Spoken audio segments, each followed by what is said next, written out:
Hello everybody! Today I'm going to talk about proof of God. The existence of God, or whatever name you prefer for the Supreme Being, if you believe in such a thing, has been debated since we first learned to argue. There have been arguments aimed at affirming the existence of God, which I am in no way trying to do here, and there have been arguments aimed at disproving the existence of God, which likewise falls outside the scope of this video. With this video, I'm merely trying to establish whether the existence of God can be proven or not.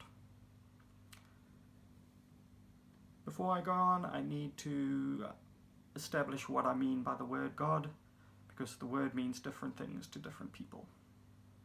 I'm using the word God here in the almighty and infinite sense of the word, a supreme being and creator of all existence. I would like to emphasize that I'm not attempting to prove God's existence, so atheists, please bear with me. Many people assert that the birth of science meant the death of God, that in light of recent discoveries, fairly recent discoveries, such as evolution and the Big Bang, a belief in God is now merely superstition. But is it really? Today we know that a massive explosion, commonly known as the Big Bang, created our universe. But what, I might ask, created the Big Bang? And what created the singularity that created the Big Bang? And even if we figured out what created the singularity, then the question remains, what created that? And so it can go on infinitely.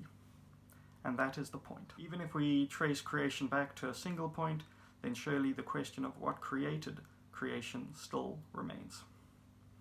Infinity, as described by the Oxford Dictionary, is being infinite, boundless.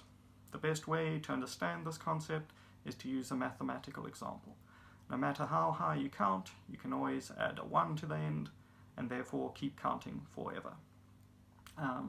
Let's say you say a trillion, then somebody else can always come along and say a trillions, and 1. And so you can go on forever.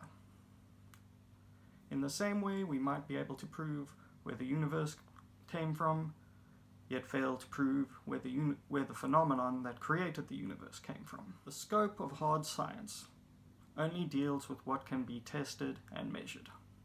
The point is that if an almighty God does exist, then such a God, being infinite in nature, in other words immeasurable, is beyond the scope of science. Again, I'm not arguing for the existence of God, merely illustrating that the existence of God cannot be ruled out by scientific means. In fact, all that I am doing in this video is admitting my ignorance. I do not say that God does not exist, all because I know that evolution and the Big Bang do exist according to science. Thus, the question of God's existence remains open and may never be closed. In the meantime, though, isn't it more practical for both sides to admit the obvious? That if God does exist, there's no way to prove it, and even if God does not exist, there's no way to prove that either. Thank you for watching my video. If you like this kind of content, please subscribe to my channel, and please like and comment. It's always interesting to hear what you guys have to say. Thank you very much.